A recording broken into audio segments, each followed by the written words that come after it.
Kalau dari awal telah salah di MK, di KPU juga salah, endingnya juga akan bermasalah. Iya, pasti. Ini rakyat tidak bakal diam. Iya, tadi begitu banyak loh yang demo tuh, Bang. Iya, karena dia sadar rakyat tidak bakal diam. Oleh karena apakah ini yang diinginin? Tapi kita katanya negara berdasarkan atas hukum. Hukum yang mana? Jadi oleh karena itu, saya menghimbau, ini harus dilengserkan, kalau tidak dia lengser sendiri.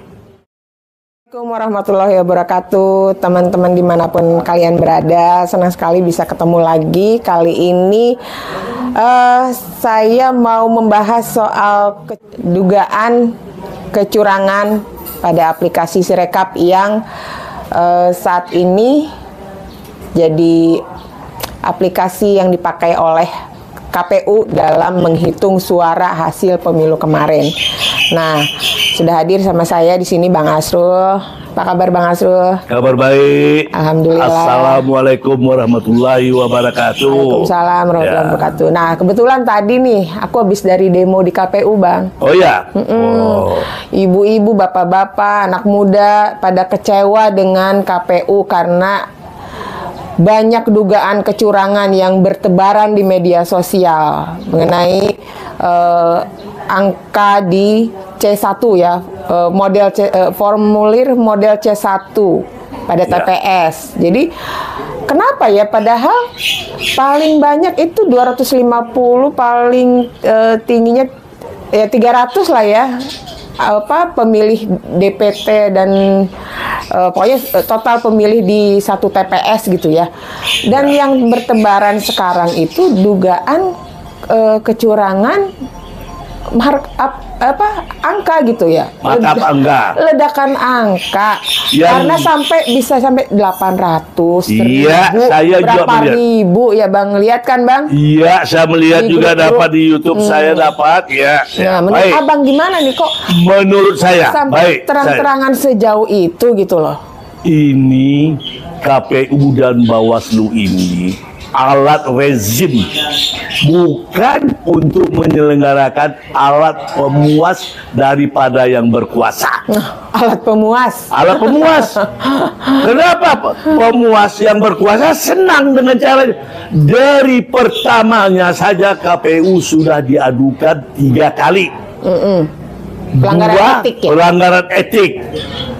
Terakhir si Patrazen, pelanggaran etik berat terhadap KPU. Jadi Patrazen dia mencari sensasional, tapi dia harus tahu dia seorang LBH. Saya boleh dia mencari itu, urusan dia untuk menegakkan etik. Tapi etik apa ada sanksinya? Apa ada bisa Hasyim Asyari ini dipecat? Nggak ada ya Bang? Nggak ada undang-undang. Negara ini berdasarkan atas hukum. Mestinya kalau udah 3 kali pelanggaran etik gitu, selesai dong Bang, harusnya ya. Saya harus kalau beretika paling juga, berbangsa, bernegara. Dia mundur, tetapi dia tidak mau mundur. Terenak kan enak yang di atas. Mana pula enak di bawah. Iya, makanya duit dapat, heran. Kesejahteraan dapat, semua dapat, tapi yang menderita kan rakyat Indonesia. Oleh karena itu, etik boleh, satu lagi masuk adalah pengadilan negeri. Iya, kan udah jelas. Itu yang udah jelas. Aplikasinya punya mereka. Iya. Yang input data mereka, yang istilahnya mengontrol data itu juga mereka ya kan? Dari semula sudah salah. Kalau dari awal telah salah di MK, di KPU juga salah, endingnya juga akan bermasalah. Iya, pasti. Ini rakyat tidak bakal diam. Iya, tadi begitu banyak loh yang demo tuh Bang. Iya, karena dia sadar rakyat tidak bakal diam. Oleh karena apakah ini yang diinginin? Tapi kita katanya negara berdasarkan atas hukum. Hukum yang mana? Jadi oleh karena itu, saya menghimbau, ini harus dilengserkan, kalau tidak dia lengser sendiri. Punya moral. Audit semua anggota KPU ya. Diaudit semuanya. Ya, yang terlibat harus lengser juga harus dan mundur. dihukum. Iya, betul. Dan dihukum. Betul, apalagi kalau kesalahannya. memang dia memang terbukti sudah input data yang salah ya. Iya, saya melihat Beberapa kali. kita tahu di KPS itu kapasitasnya kan 300 Iya. dari 3 orang. Tetapi kenyataannya suratnya yang dimasukkannya itu laporan dari KPP itu, pengawas KPU itu yang seperti nomor 2 dapat 145 menjadi 645 contoh. Begitulah. Begitu juga yang nomor 1. Yang sedihnya itu yang nomor 3. Yang nomor 3 itu 17, 16. Saya melihat laporan-laporan itu bahan bukti mereka ke MK. Iya, dan mereka juga tadi ada pihak 03 juga hadir di demonstrasi tadi. Saya syukur dengan adanya 3 ini, jadi antara 1 dengan 3 bergabunglah kalian untuk menegakkan kebenaran. Iya. Saya khawatir jangan terjadi transaksional. Ini Apa yang sudah diduga kuat ada transaksi. Ini dugaan saya, feeling saya. Iya, udah Bargaining. banyak pihak yang ada kalau dugaan. ini terjadi bargaining position transaksional, maka hancurlah negara ini. Hancurlah rakyat Indonesia ini. Betul. Dan ini sepanjang sejarah rasanya ya dari saya kecil ikut beberapa kali melihat peristiwa pemilu itu baru kali ini yang terparah deh Bang. Oh iya. Saya mengikuti dari tahun 55 pemilu yang mana PKI juga ikut di situ. Jadi udah baru kali ini ya rasanya yang paling ini parah, yang paling parah, yang paling parah dan paling jorok. Kalau orang Belanda bilang slordak, inilah KPU yang paling jelek. Dan dari sejak terungkap itu belum ada pernyataan presiden juga ya? Nggak ada, mana mau dibagi pernyataan. Bayangin aja. Karena presiden kita ini bukan rakyat bodoh. Dia tunjukkan undang pemilu, dia boleh, dia lalu pasalnya di atas dekat pesawat itu tangga. Waduh, sangat memalukan. Memilukan juga Bang. Memilukan dan memalukan. Tapi Luar saya biasa. memang ya itu karakternya, mau diapain. Kalau orang Minang mengatakan Pak Jokowi ini orang gila dikasih golok. Tahu nggak apa arti? Nebas sana nebas kemari, yang penting keinginannya tercapai. Gibran jadi wapres. Brutal, barbar ya. Jadi begitu. Jadi yang salah bukan dia. Udah dia sudah tidak tahu aturan, dikasih lagi golok, kekuasaan. Jadi beginilah carut marut. Iya. Apalagi KPU sudah di setel, sudah dipilih. Sebenarnya autobiografi CV-nya itu siapa KPU, siapa karyawannya di situ. Ini kita kalau mau yang benar belajarkan dari pengalaman yang sudah. Iya betul. Kok ini kan gampang. Kerusuhan waktu terjadi di Bawaslu itu kan harusnya diambil pelajaran ya Bang. Iya. Sampai berjatuhan korban jiwa itu. Iya. Karena memprotes kecurangan yang terjadi saat itu. Nah ini seperti ada indikasi mau ke arah sana lagi. Bahkan lebih parah kecurangan yang ditampakkan sekarang itu gitu. Karena mereka emosionalnya. Nafsunya kuasa itu seperti sangat jadi tinggi. Syahwatnya itu sangat menggebu-gebu agar tercapai maksud dan tujuannya. Itu yang dikatakan menghalalkan segala cara. Iya, sampai saya lihat tadi banner besar ada gambar paslon 02, di sebelah kanannya itu foto presiden. Ya itu masih kan menjabat kan, itu pantas atau tidak? Sedangkan di banner paslon yang lain itu tidak pernah ada ya Bang. Paslon 1 dan 3 tidak pernah ada berdampingan capres-cawapresnya berfoto di satu banner dengan presiden. Saya mengingat kata-kata Adam Malik almarhum. Gimana Bang? Indonesia ini hepeng na mengatur. Hepeng na mengaturi. Iya. Jadi kalau ada duit semua. Kenapa? Banyak yang tidak bermoral, banyak yang masih miskin membutuhkan uang. Jadi paham Banyak materialisme, otaknya yang ya. masih bodoh, logikanya belum terbuka, seperti dikatakan Rocky Gerung, yaitu dungu, akal sehat. Ya betul. Jadi mesti gimana ya Bang? Ini kan udah banyak. Makanya hubungan saya berpihak. itu, pendidikan itulah yang harus, konsepnya Anies itu sama dengan konsep saya, supaya manusia ini cerdas, berbangsa, bernegara, bermoral, beretika, pendidikan dan kesehatan dan keadilan. Itu tiga itu kuncinya. Ada tambahan lagi Bang menurut saya. Nah, Pendidikan agama. iya itu nomor agama satu, ya. sama, pendidikan agama Yang sama. keduanya pendidikan politik, Bang. Iya. Agar mereka itu bisa lebih terang benderang akalnya itu untuk memilih pemimpin yang lebih pantas, yang lebih punya integritas. Itu yang Lebih namanya pilih. description-nya. Iya. Pendidikan agama, pendidikan Politik. politik. Yang namanya saya bilang pendidikan. Pendidikan terbagi lagi dua. Berapa Iya. pendidikan? Suatu kesehatan, itu keadilan. Dan menurut saya pendidikan akademis itu di bawah sebenarnya, karena ya percuma aja sekarang banyak yang pendidikan akademis Nggak. tinggi tapi Equal. Kenapa? akal sehatnya Kalau kenapa bisa? akademis Iya. sejalan sama dengan pendidikan agama, karena kita berdasarkan undang-undang. Di agama, undang-undang mana? Undang-undang agama. Kita pemerintah, kita bukan negara Islam. Ya, Nah, tapi kan kita negara republik. ada pendidikan moral dalam agama. Ya itu yang moral, dipekerti di itu agama, pribadi. ya. Ah, ini ada tidak beragama, Ini- moralnya nggak punya. Ya itulah sangat disayangkan ya. Seperti yang tiga berarti di sini yang Itu saya bilang keadilan. Iya. Itu yang dibilang Anies. Ya, betul, tiga itu betul. Dasar tiga itu. Sekolah, kuliah tidak boleh bayar. Itu betul. Iya, sebenarnya- Saya kuliah Teredit ya. di Jerman nggak bayar.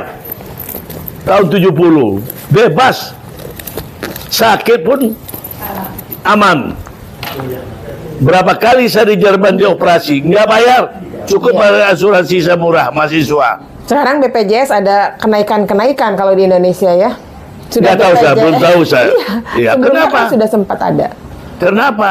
Kalau negara Indonesia ini dikelola dengan baik, hasil perhitungan KPK menurut Mahfud ya, KPU. Mahfud juga cerita, saya juga nggak tahu. KPU ya Bang. Nah, bukan KPU, KPK. KPK.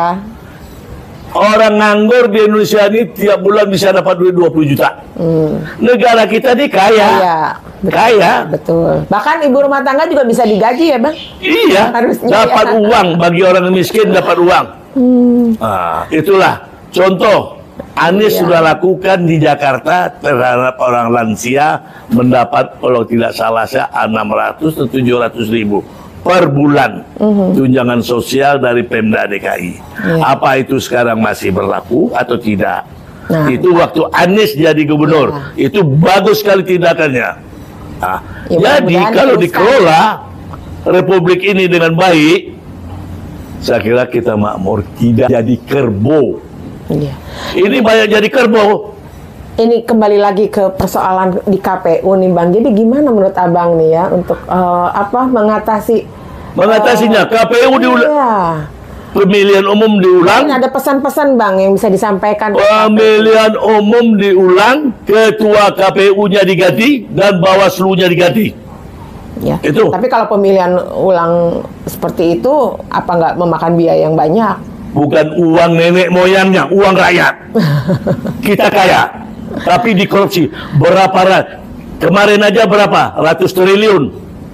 Bansos, 500 triliun. Biaya pemilu maksudnya nih ya? Bukan biaya pemilu, bansos yang dikasih. Bansos, iya, bansos. Berapa ratus triliun. Yang dikorupsi berapa triliun. Yang dikorupsi. Indosuria itu berapa keuntungannya. Yang dibuat oleh Zulkifli Hasan itu waktu Menteri Kehutanan. Berapa? Batu bara itu berapa banyak yang didapat. Makanya saya Mahfud bertanggung jawab tentang undang-undang Omnibus Law. Dia mengatakan sehingga terjadilah sekarang long time perpanjang izin batu bara itu milik bangsa Indonesia. minyak milik bangsa Indonesia yang terkandung pasal 33. Jadi dari situ merembet Wah, permasalahan. berapa kekayaan pengusaha batubara ini? Itu PLN juga nggak beli sama dia. Sudah habis jangka waktu diperpanjang di pusat. Itu nggak benar. Iya, kembali lagi Bang, mudah-mudahan nih persoalan KPK perhitungan suara ini ya bisa paling tidak ya kan sekarang dari tim hukum masing-masing paslon itu kan sudah bekerja ya mencek satu persatu kesesuaian antara angka di C1 formulir C1 dengan di aplikasi KPU gitu. Mudah-mudahan aja bisa terkoreksi dengan sempurna ya, semuanya tidak ada yang miss gitu ya, dan sebaiknya kita lebih percaya kepada real count ya Bang ya daripada quick count gitu kan ya Bang. Ya, tentulah real count lah. Mungkin real lebih count. bagus juga ditarik aja tuh quick Tapi count. real count itu pasti ada juga yang mainnya. Real count itu dianggap real, yang tidak real dianggap real. Ya, maka itu kan harus dicek, di cross check ya sama tim masing-masing Tim paslon. pembanding, Ya. tim pembanding didampingin. Per TPS itu harus dilihat kesesuaiannya dengan aplikasi Sirekap itu ya.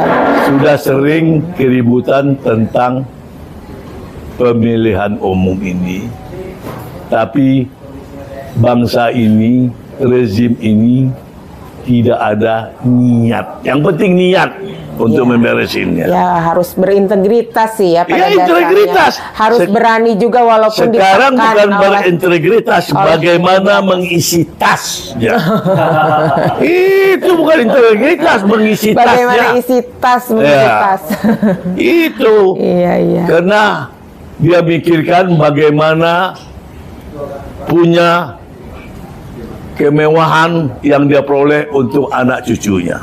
Itulah. Ya mungkin tekanan-tekanan juga Bang. Ya dari lingkungan. penguasa. Lingkungan. Iya, tekanan-tekanan ancaman. Itulah mungkin manusia serakah. Iya. Ya mudah-mudahan ya dengan demonstrasi tadi jangan sampai ada lagi peristiwa-peristiwa lanjutan, tapi sudah cukup menegur dari KPU ini untuk yang merasa bersalah tahu diri mundur lah ya, apalagi sudah kena teguran etika. Sudah 3 kali. 3 kali ya. Dari DKPP. Iya. Dia si Asim itu dari pertama sudah cacat. Ya, jadi bukan masalah kehilafan ini, masalah bukan kekhilafan ini. apa ledakan angka ini ya? Iya, bukan kekhilafan. Disangka ini orang bodoh, dia yang paling hebat. Jangan sangka orang ini anak Indonesia ini bodoh, yang bodoh tetap bodoh. Nah, yang kritis tetap kritis. Iya. Sedangkan ahli hukum aja sifat razek masih juga ada ketinggalan. Dia gugat ke DKPP itu betul. Tapi segi hukum negara berdasarkan ini udah fatal ini ya dengan negara berdasarkan atas hukum. Hukum itu. Iya. Pasal berapa? Kemana larinya? Ketun, perdata. Kalau ke pidana nggak bisa polisi. Panjang. Nah, ke perdata bisa langsung pengadilan. Iya. Nah, apakah ini dia bisiking keputusan dia? Nah, bisa ketun. Nah, dia kan ini pemerintah kan KPU kan? Ya. Keputusannya itu. Ya. Nah, itu yang kita petunkan. Iya. Ya, ya mudah-mudahan lah ini betul-betul diresapi ya, tergugah hati nuraninya untuk kembali berintegritas, mengkoreksi semua kesalahan-kesalahan yang sudah yang terjadi gitu ya di aplikasi Sirekap tersebut. Kalau enggak ya sudah mundur aja. Mundur legowo gitu ya, dan semua diaudit itu anggota KPU yang bermasalah yang terlibat dalam ketidakjujuran selama penyelenggaraan perhitungan suara ini gitu ya. Karena ini bagaimanapun juga mereka itu digaji untuk rakyat gitu ya.